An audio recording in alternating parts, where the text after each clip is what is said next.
Fala galera, tudo bom com vocês? No vídeo de hoje a gente vai analisar um corte de um podcast que o Paulo Guedes fala sobre como o brasileiro pode ficar rico começando do zero. Então vamos dar uma analisada aí.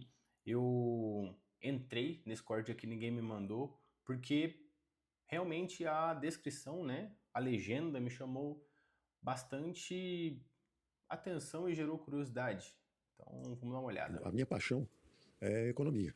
Eu gosto muito, sempre estudei muito, era um bom aluno, ganhei bolsa para ir para fora, fiz doutorado. E quando eu voltei, o Brasil era um acelerador de partículas. É como se fosse um físico que entra num acelerador de partículas. Ou seja, alguém que está especializado e que tem um laboratório, porque as coisas estavam acontecendo. Então, eu tive uma formação muito forte em macroeconomia, economia internacional. E, de repente, chega ao Brasil, o Brasil indo para um processo de hiperinflação. Então, eu fui praticamente arrancado das universidades. Eu dava aula na PUC, na GV, no INPA, Instituto de Matemática Pura e Aplicada. Mas o mercado começou a procurar conhecimento. Eu tinha o conhecimento que era necessário. E o mercado começa a procurar o conhecimento e buscar. Eu me lembro que isso é interessante sobre gestão, sobre como é que se monta uma empresa. Eu fui procurado por um sócio, quer dizer, ele é que formulou a ideia de fazer o banco, virou o Banco Pactual. Ele colocou uma múltipla escolha para os sócios potenciais que ele estava procurando. Ele me procurou e falou assim: vou entregar uma múltipla escolha aqui, você coloca em ordem de importância. O que é mais importante para você? O que é melhor para você? Quero ficar milionário, queremos ser milionários, queremos ganhar muito dinheiro, por isso que nós vamos fazer esse banco. Outra opção, quero me divertir muito, fazer o que eu gosto.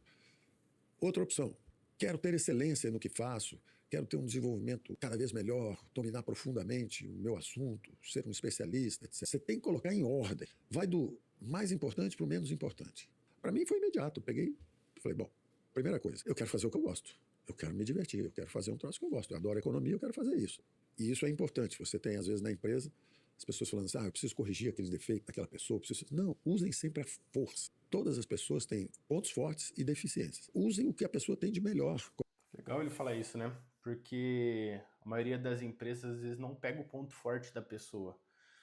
Às vezes tem uma pessoa que é muito boa economista, só que ela é uma economista que consegue dialogar um pouco melhor, consegue ter uma comunicação melhor. E às vezes tem um economista que ele é mais na dele, ele é mais tranquilo, ele não é muito de falar, ele é um pouco mais introspectivo. E aí você teria que colocar ali cada um em uma parte da empresa. Um cara que é comunicativo para dar mais entrevista, para conversar com mais pessoas, para fazer mais network, e o outro ali para ficar mais dentro ali da empresa, cuidando de fato. Não que os dois não possam fazer trabalho juntos, mas entender ponto forte, ponto negativo, né? Que a pessoa não se sobressai tanto, eu acho que é muito importante, porque direciona a pessoa realmente para o que ela é boa. Coloque aquela pessoa no lugar certo para fazer a coisa certa. Para mim isso era óbvio, era assim, eu tenho que fazer o que eu gosto. Porque eu fazendo o que eu gosto, por exemplo, o Pelé virou o melhor jogador de futebol do mundo porque ele adorava jogar futebol. Se ele ficasse estudando piano, ele não seria o melhor jogador. E o Nelson Freire virou um dos melhores pianistas porque ele não ia jogar futebol. Ele ficava o dia inteiro tocando piano. Então, consequentemente, você chega ao segundo ponto, que é a excelência. Isso, eu nunca tinha lido sobre isso. Agora tem livros sobre isso, né? Outliers. O sujeito é um outlier, aí você vai ver por que ele é um outlier. Passou as 10 mil horas. Ele passou 10 mil horas fazendo aquilo, aí você... Vamos já se inscrever e curtir o canal. Aproveita, além de se inscrever no canal e curtir o canal do Cortes Financeiros, também aproveita e já se inscreve aqui no meu canal. Para mim, isso é muito importante, tá? Faz com que eu continue esse projeto aqui de espalhar a educação financeira para as pessoas. Vamos continuar aqui. Você fala, ele é um outlier. Não existe o cara. Ele tem que ter paixão. Se você tiver uma paixão por aquilo, você pode chegar à excelência. Você chegando à excelência, o dinheiro vem.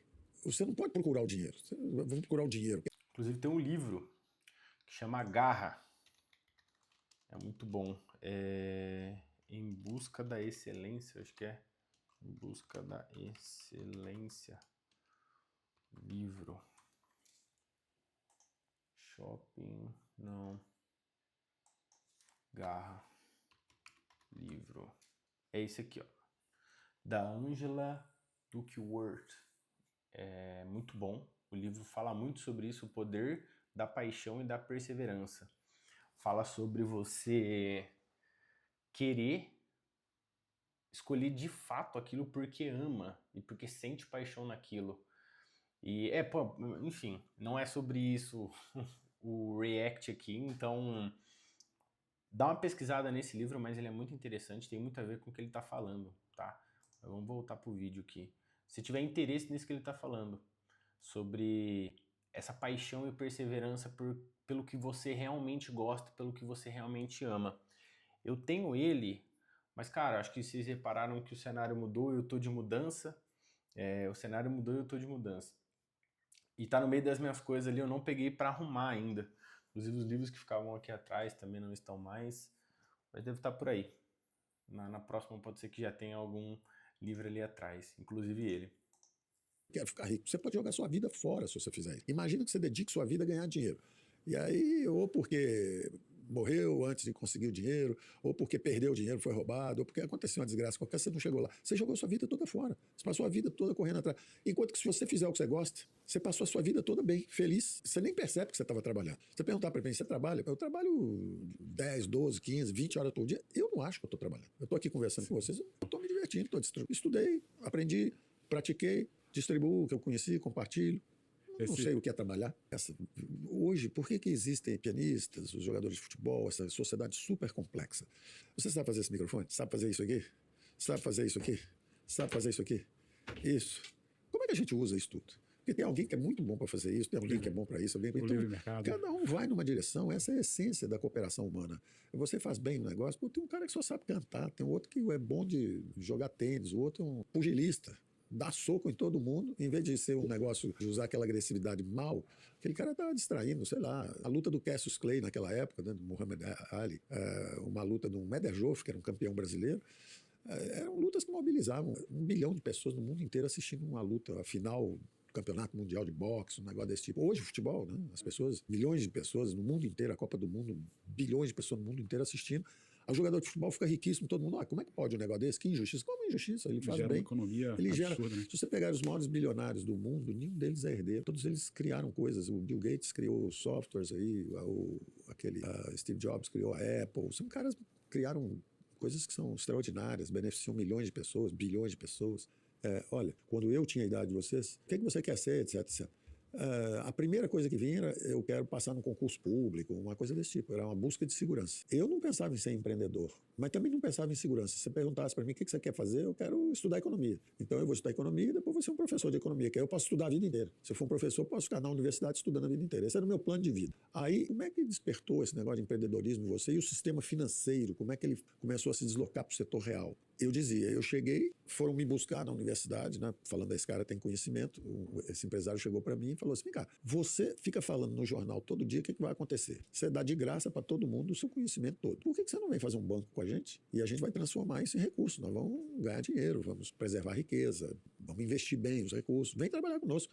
Em vez de você dar de graça o seu conhecimento, vem aqui que nós vamos transformar isso em riqueza econômica. Eu até quando nós fundamos o banco, eu falei assim, eu só vou à tarde, só trabalho à tarde, porque de manhã eu estudo e quero fazer meus modelos e quero dar aula. Eu fiquei 2 anos e meio no Pactual, eu só trabalhava de tarde, não trabalho de manhã.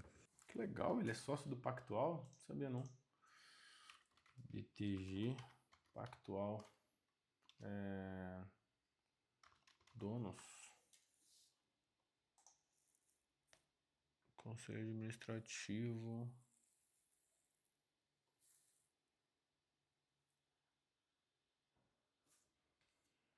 Economista-chefe. Ué, será que... Quem? Paulo Guedes. BTG Pactual. Qual banco Paulo Guedes é? Paulo Guedes não é dono de um banco atualmente. Ele foi um dos sócios fundadores do Banco Pactual, que posteriormente se tornou BTG Pactual, mas não é mais acionista majoritário. Paulo Guedes atuou como diretor técnico, sócio e professor no Instituto Brasileiro de Capitais. Por muitos anos também foi sócio fundador do Banco Pactual em 83. Caramba, que legal! Atualmente, uma instituição financeira independente, Guedes não tem mais participação direta na sua gestão ou propriedade. Da hora. Eu queria continuar estudando e dando aula. Eu acabei sendo arrancado, porque aí o banco começa a crescer e você vai. Mas o interessante é o seguinte, por isso que eu digo que é bom você ver isso como um ecossistema. Porque naquela época você tinha que preservar a riqueza, porque o país estava indo para uma hiperinflação, nós fomos para 5.000%. Depois veio o Plano Real, mas nós estamos indo para 5.000%. Até curiosamente, os mesmos autores do Plano Real foram os que primeiro levaram o Brasil para 5.000%. Depois aprenderam e consertaram. Mas primeiro eles tentaram o plano cruzado, congelaram os preços todos. A inflação era 200%. ao ano. 2, 3 anos seguidos. Aí eles congelaram os preços, suprimiram, reprimiram a inflação. Aquilo ficou ali preso 6 meses, 9 meses, depois explodiu e foi embora até 5.000%. Aí eles aconselharam o presidente Collor, que entrou logo depois, a congelar os ativos financeiros. Eles estavam combatendo os sintomas. Né? Os sintomas. Não a raiz. Tem preço subindo, congela. Não a raiz. Combater os sintomas não adianta, tem que combater a raiz. Se você tá com uma dor de cabeça frequente e só toma remédio para melhorar, cara, você não tá fazendo certo, você tá melhorando os sintomas. Você precisa entender por que está te dando dor de cabeça sempre. Preço. O dinheiro está circulando muito rápido, país do overnight, todo mundo com poupança. Você não botava dinheiro por um mês, por 2 meses. Primeiro você poupava por um ano, a inflação subia, você botava por 3 meses, a inflação continuou subindo muito, todo mundo com medo, você botava no overnight. É de um dia para o outro. Você decidia se vai deixar o dinheiro ou se vai tirar, vai deixar ou vai tirar. Todo dia. E o juros, 5.000%. Então, o país estava indo para a explosão. Então, eles acabaram entendendo que eram, na verdade, sintomas de um fenômeno mais grave que estava embaixo, que era o excesso de gasto do governo, financiado por moeda. O Plano Real, então, foi um plano monetarista, brilhante, monetarista. Ele não cuidou da coisa fiscal, ele não consertou a taxa de câmbio. Nós fomos aprendendo aos trancos e barrancos, por tentativa e erro. Congela preço, não funciona. Congela os ativos de todo mundo, não funciona. Porque a inflação voltou para 2.000%. Ela foi a 5.000. Nós congelamos o preço, ela foi de 200, ela caiu para 0, depois foi para 5.000. Aí nós congelamos a poupança da população.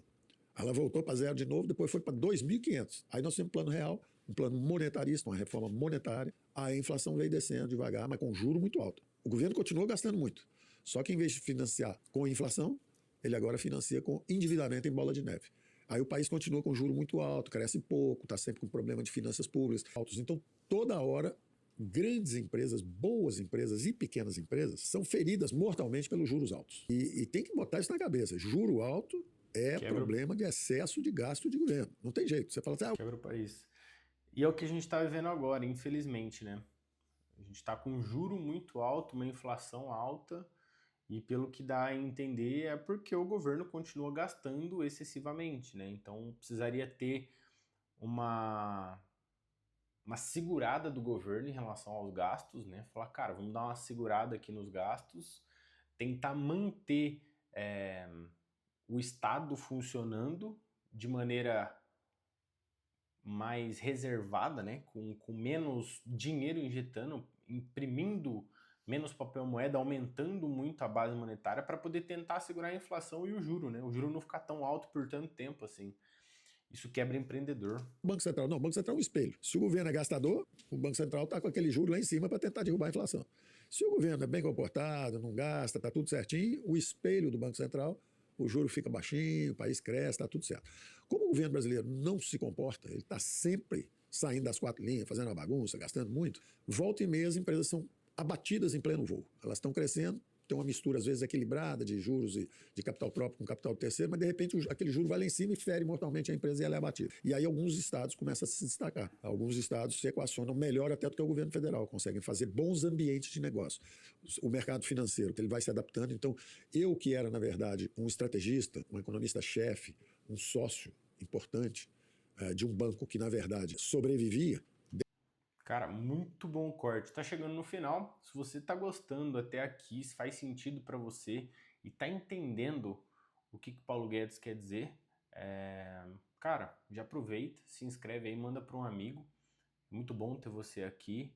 Isso ajuda demais a continuar com o projeto. De repente, ele começa a participar do financiamento do crescimento no país. O primeiro private equity lá fui eu que fiz, ou seja, vamos financiar empresas do setor real. Grandes empresas brasileiras hoje, na época eram pequenininhas, nós ajudamos a convencer para virem para o mercado. Natura, Localiza, essas empresas todas, nós falamos, vocês têm que vir para o mercado de capitais. Ou seja, esse ecossistema começou a evoluir. Ele escapou do modo sobrevivência, que é como é que sobrevive numa hiperinflação, que é como o nosso banco no início vivia, e passou aí para o modo crescimento. Agora não é só sobreviver a uma hiperinflação. É como é que o mercado financeiro e o mercado de capitais podem ajudar as empresas a crescerem, ajudar a criar vários partnerships. E aí começou, o mercado financeiro brasileiro começou a se sofisticar, se aprofundar. Hoje você tem dívida. Não existia esse negócio de título de 10 anos, 15 anos. Eu cheguei a fazer até um título eterno. Lá, se você for lá agora, nós fizemos um pouquinho antes de sair, o prêmio Nobel, Merton Miller, ajudou a fazer um bônus para aposentadoria, que você vai comprando, ele vai acumulando, ele não te paga nada por enquanto. Aí quando você estiver lá na frente, velhinho, você vai se aposentar, aí sim ele começa a te pagar tudo. É o Tesouro Renda Mais. Principal e juro, tudo de uma vez só. Então é quase que um título eterno, ele vai até o fim de sua vida. Legal, muito bom. Inclusive, tá aí uma coisa que dá para você ficar rico começando do zero. Às vezes você não tem interesse em investir em fundo imobiliário, em empresas, em ações, cara, compra um título aí de Tesouro Renda a Mais e continua só nele. Não é um conselho, tá? Não é uma indicação de compra, nem nada do tipo, mas é uma coisa que você consegue fazer com um pouco mais de segurança, cautela, ali, enfim. Mas não é sobre isso. O vídeo falou um pouco mais sobre o Brasil e tal, isso é bem interessante. Se você chegou até aqui e curtiu o vídeo, já sabe, já se inscreve. A minha consultoria era o QR Code que estava aqui embaixo, então se você tem interesse em conhecer e aprender a investir, aprender a direcionar o seu patrimônio com projetos, objetivos aí de médio, curto e longo prazo, aproxima o QR Code ou também pode clicar no link da descrição. Obrigado por ter ficado até aqui, um abraço e tchau!